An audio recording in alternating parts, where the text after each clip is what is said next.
नमस्कार, मी रुबीना पठाण. तुम्ही पाहताय न्यूज स्टेट महाराष्ट्र आणि बुलेटिनच्या सुरुवातीलाच मोठी बातमी आहे. मी पुन्हा येईन. भाजपकडून फडणवीसांचा जुना व्हिडिओ ट्विट करण्यात आलाय.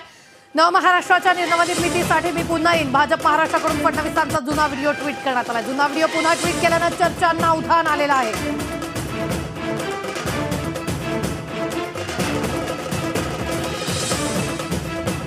हा व्हिडिओ काय आपण पाहूयात. मी पुन्हा येईन. मी पुन्हा येईन याच निर्धारानं, याच भूमिकेत, याच ठिकाणी नव महाराष्ट्राच्या निर्मितीसाठी. मी पुन्हा येईन गावांना जलयुक्त करण्यासाठी, शहरांचा चेहरा बदलण्यासाठी, माझ्या महाराष्ट्राला दुष्काळमुक्त करण्यासाठी, नव महाराष्ट्राच्या निर्मितीसाठी. शेवटी एवढंच सांगतो. आपले विशेष प्रतिनिधी राहुल झोरी. राहुल, हा व्हिडिओ जो आहे तो ट्विट करण्यात आलेला, याचा मागचा अर्थ काय काढू शकतो?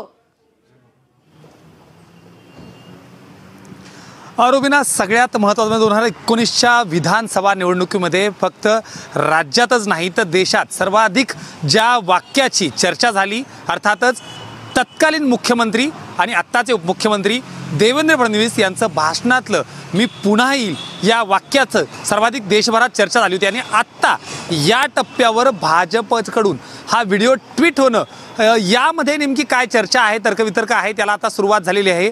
एकंदरीत जर बघितलं तर रुबीना, या व्हिडिओचा अर्थ खरंच राजकीयदृष्ट्या काढायचा का, तर याच्यावर एक मोठं प्रश्नचिन्ह आहे. कारण ज्या पद्धतीने आत्तापर्यंतचं भाजपचं एकंदरीत राजकारण आपण बघू, सत्ता पालट असेल, सत्ता बदल असेल, निवडणुकीची रणनीती असेल, या सगळ्या बाबतीत भाजप कोणतीही गोष्ट अशी स्पष्टपणे जाहीर करून किंवा सांगून करत नाही. हा आजपर्यंतचा इतिहास आहे. मग ते ऑपरेशन लोटसमधील फक्त महाराष्ट्रातच नाही तर देशभरात अनेक राज्यांमध्ये भाजपनं घेतलेली राजकीय खेळी असेल, गोवा असेल, अरुणाचल प्रदेश असेल, विदर्भ, म्हणजे या सगळ्या गोष्टींमध्ये भाजप कोणतीही गोष्ट सांगून निश्चितच करत नाही. हे आजपर्यंतचा पायंडा आहे. मात्र अशा वेळी ज्यावेळी राज्यात मराठा आरक्षण या सगळ्या गोष्टींचं मोठं आंदोलन सुरू आहे, राज्यातली परिस्थिती वेगळी आहे. काल पंतप्रधान नरेंद्र मोदी यांच्या सभेला देखील मराठा आरक्षणाचा काहीसा फटका सहन करावा लागला. आणि अशा वेळी भाजपच्या महाराष्ट्र टीमकडून अशा पद्धतीचा व्हिडिओ ट्विट होणं, याचा नेमकं राजकीय अर्थ घ्यायचा का, तर यावर मात्र तुर्तास प्रश्नचिन्ह आहे. मात्र अर्थातच एवढं मोठं ट्विट झाल्यानंतर हाच वाक्य जे बहुचर्चित राहिलेलं आहे, म्हणजे सगळीकडे त्याचं राजकारण मोठं झालेलं आहे, अशा वेळी हे ट्विट होणं म्हणजे राजकारणात तर्कवितर्क याच गोष्टीवर चर्चा जी आहे ते सुरू होत असतात आणि त्याला मात्र सुरुवात झालेली आहे. मात्र याचे खरंच राजकीय पडसाद किंवा राजकीय भूमिका काही बदलते का, हे आत्ता म्हणणं थोडंसं घाईचं ठरेल. सध्याची राजकीय परिस्थिती पाहता, खास करून ज्यांच्याबद्दल हा व्हिडिओ झाला आहे त्यांनीच एकदा नाही तर अनेकदा जाहीर कार्यक्रमात माध्यमांशी बोलताना प्रत्येक वेळी सांगितलेलं आहे की 2024पर्यंत कोणताही बदल नाही. आणि त्यामुळं त्याच भूमिकेबद्दल आता भाजपकडून अशा पद्धतीचं ट्विट येणं म्हणजे राजकीय अर्थ नसला तरी काही डायव्हर्जन्स किंवा काही वेगळी भूमिका या निमित्ताने येते का, हे देखील पाहावं लागेल. रुबीना.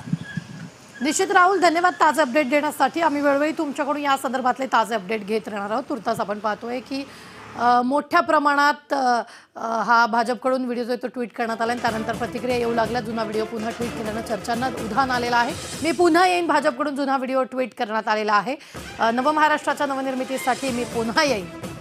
भाजप महाराष्ट्राकडून फडणवीसांचा जुना व्हिडिओ ट्विट करण्यात आलेला आहे. आणि हा व्हिडिओ आपण पुन्हा पाहूया.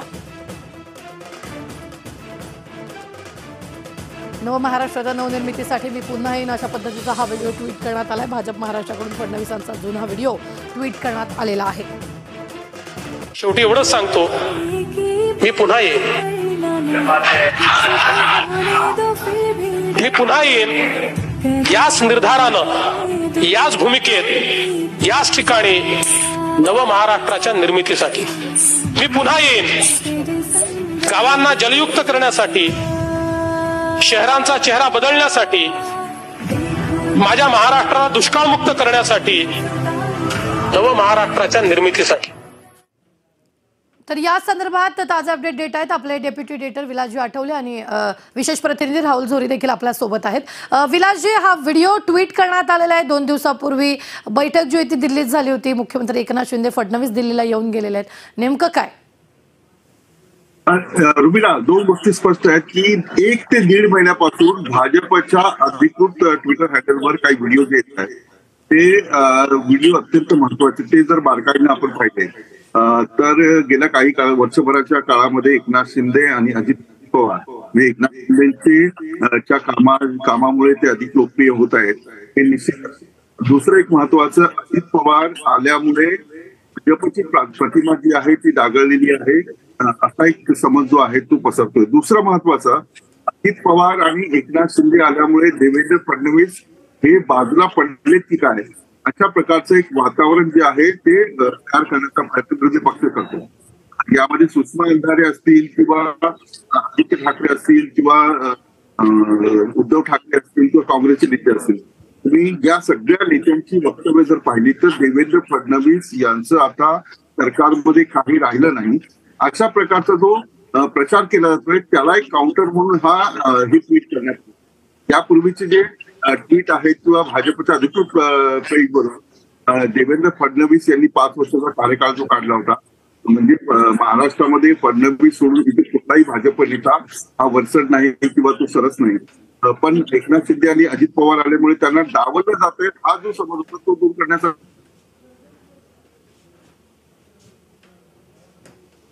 विशेष प्रतिनिधी राहुल झोरी देखील आपल्या सोबत आहेत. राहुल, पुन्हा अर्थ जे आहेत ते वेगवेगळे काढले जात आहेत, कारण परवा जे इथे दिल्लीत बैठक झालेली आहे आणि त्या बैठकीचा सवाल जो आहे तो अजित पवारांना विचारला असं मला ते विचारून गेलेले नाहीत, अशा पद्धतीचं उत्तर जे ते अजित पवारांनी दिलेलं होतं आणि त्यानंतर लगेचच हा व्हिडिओ भाजपच्या वतीने ट्विट करण्यात आलेला आहे. नेमकं काय? रुबिना, या व्हिडिओची सुरुवात किंवा या व्हिडिओचे काही शब्द आपण जशाच तसे ऐकलेत तर मी परत एकदा सांगेल की त्याच भूमिकेत, त्याच ठिकाणी, त्याच कामासाठी, अर्थात त्यावेळी ते तत्कालीन मुख्यमंत्री होते, त्याच भूमिकेत परत येणं याचा नेमकं अर्थ आत्ताच्या घडीला काय घ्यायचा हा एक मोठा प्रश्न आहे. दुसऱ्या बाजूला इतर व्यक्तींबद्दल आपल्याला बोलूच, मात्र सध्याची जी राजकीय परिस्थिती राज्यातली आहे, पडद्यामागून घडणाऱ्या गोष्टींचा प्रत्येक बिंदू जर एकमेकांशी जोडला तर त्याचं राजकारण किंवा त्या पडद्यामागं घडणाऱ्या गोष्टींचं एक अंदाज बांधणं सध्या सगळ्यात मोठी टास्क जी आहे ती राजकारण्यांकडे म्हणजे खास करून विश्लेषकांकडे असं म्हणावं लागेल. आणि त्याच राजकीय एक बिंदूंचा जर वेध घ्यायचा झालं तर आपल्याला माहिती आहे की रुबिना, सर्वात आधी आणि कदाचित फक्त न्यूज स्टेट महाराष्ट्रानंच मागच्या आठवड्यात एक मोठी बातमी दाखवली होती. मुंबईतील एका मोठ्या आणि बहुचर्चित बिल्डरवर झालेले छापे, अर्थात ही बातमी इतर माध्यमांमध्ये कुठे दिसली नाही, इतर चॅनल्सवरती बातमी कुठे दिसली नाही. न्यूज स्टेट महाराष्ट्रानं अगदी त्याबद्दलचे सविस्तर पुरावे देत ही बातमी केली होती.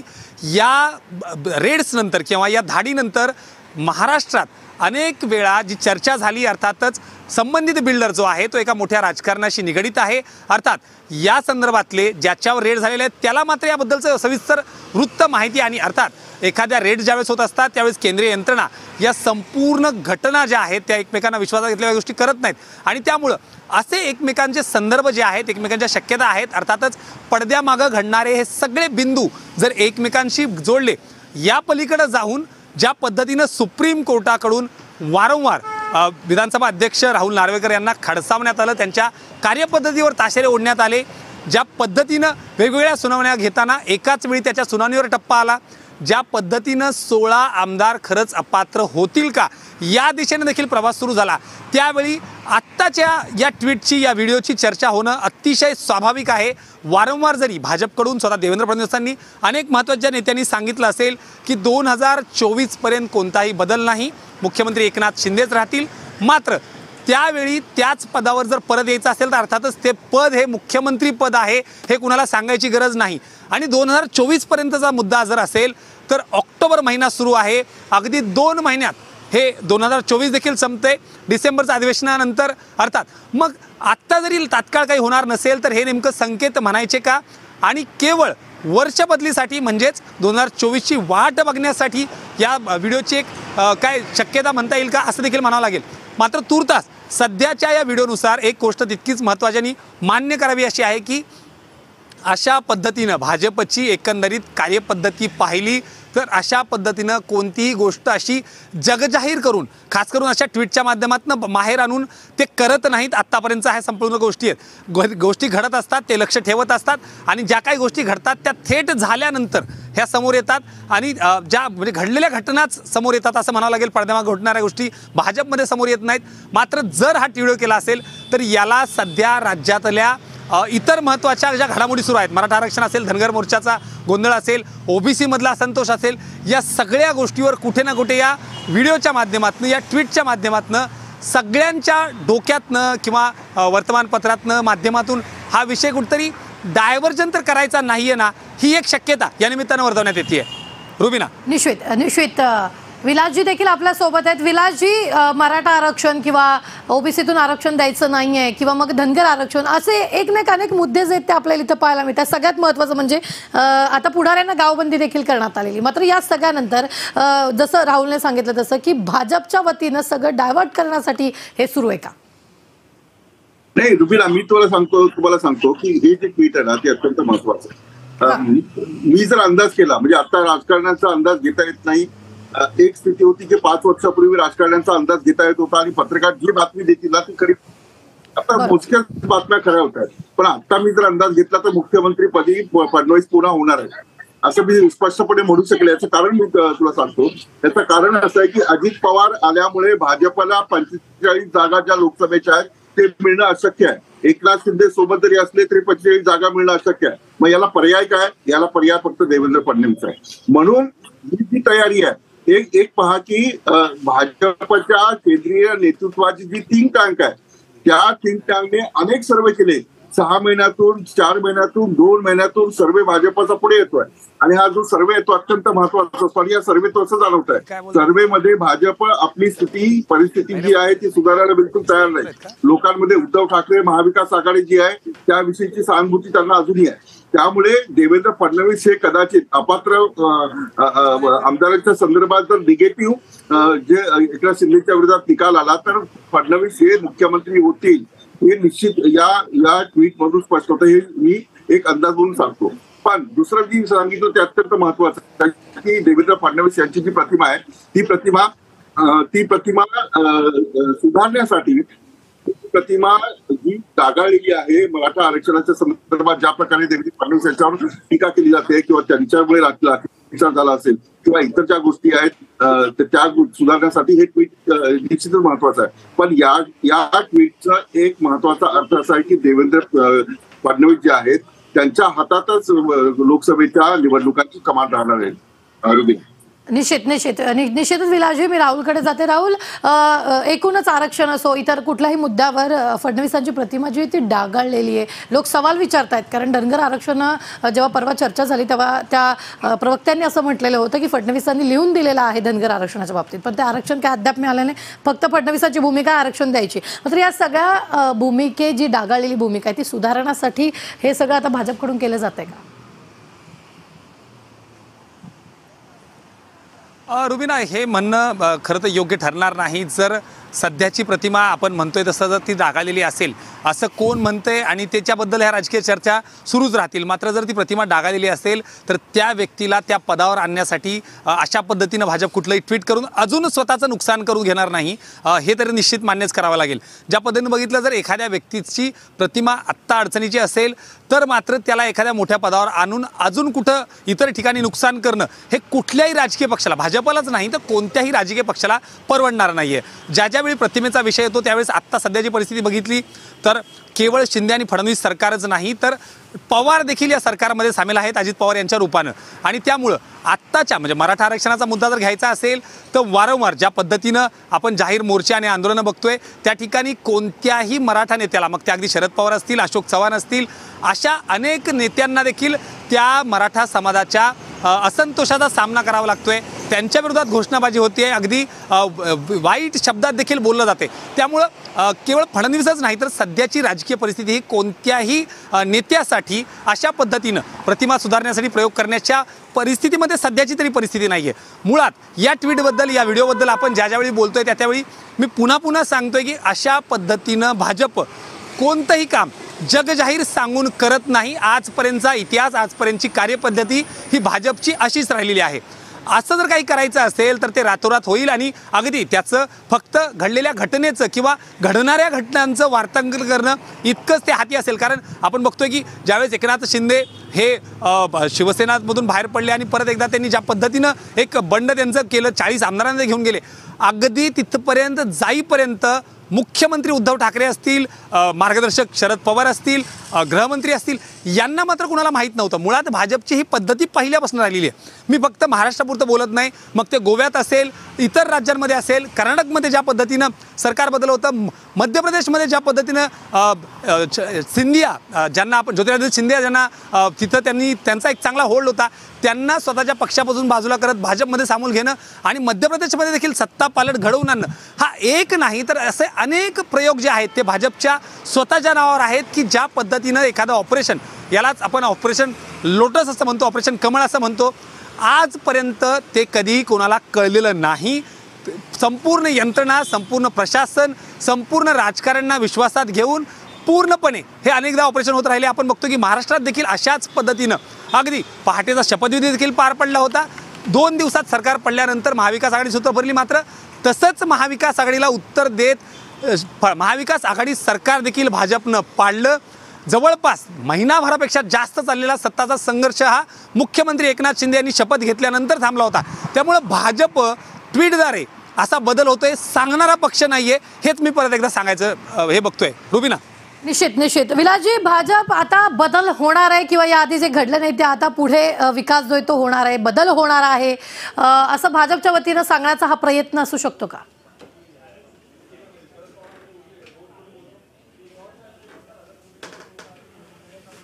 म्हणजे बुमरँग झालं होतं, त्याची किल्ली उडवण्यात आली आणि त्या प्रकारे तर मधल्या काळात ज्या प्रकारे एकनाथ शिंदे आणि अजित पवार यांना घेऊन लोकसभेच्या 45 जागा नव्हे 48 जागा जिंकण्याचं स्वप्न जे भाजप पाहते, त्याच्यामध्ये प्रत्येक सर्वेमध्ये कुणाचाही सर्वे असेल त्या सर्वेमध्ये भाजपला महायुती म्हणून जागा मिळत नाहीये हे स्पष्ट आहे. आणि हे भाजपच्या अंतर्गत सर्वेमध्ये सुद्धा आहे. आता हे जर आपल्याला दुरुस्त करायचं असेल तर काय करता येऊ शकेल? हे भाजपची प्रतिमा आहे ती दुरुस्त करता येते, अजित पवारांची प्रतिमा आहे ती दुरुस्त करता येते, एकनाथ शिंदे यांची प्रतिमा आहे ती दुरुस्त करता येते. सरकारचं काम देखील लोकांच्या हितासाठी चाललंय, शेतकऱ्यांसाठी चाललंय, सामान्य माणसांसाठी चाललंय. ही प्रतिमा जी आहे सातत्याने वर्षभर करतात. बसेसवरचे जाहिराती असो किंवा टीव्हीवर जाहिराती असो किंवा जे कार्यक्रम आहेत, नवरात्र उत्सव, दिवाळी उत्सव, आता येणाऱ्या दिवाळीमध्ये मोठे पोस्टर लागतील, गणपती उत्सव असेल, या सर्वांमध्ये ही प्रतिमा सुधारण्याचा प्रयत्न महायुतीच्या सरकारने निश्चितच केला, पण त्याला यश त्याला पाहायला मिळत आहे. आणि दसरा मेळावा जर म्हणाल तर दसरा मेळावा उद्धव ठाकरेंचा आणि एकनाथ शिंदेचा दसरा मेळावा हा 14 एकर जागेवर होता आझाद मैदानावर. उद्धव ठाकरेंचा मेळावा जो होता 34 एकर जागेवर. कुणाचं मैदान किती भरलं हे लोकांनी पाहिलं आणि याचा परिणाम कुठे ना कुठे निवडणुकांमध्ये होऊ शकतो. आणि सहानुभूतीची लाट जी महाविकास आघाडी किंवा शरद पवारांच्यावरती ज्या उतार वयामध्ये अजित पवार त्यांना सोडून गेले, आपण न्यूज महाराष्ट्राचा कार्यक्रम करतो त्याच्यामध्येही सहानुभूती आणि देवेंद्र फडणवीस विलासजी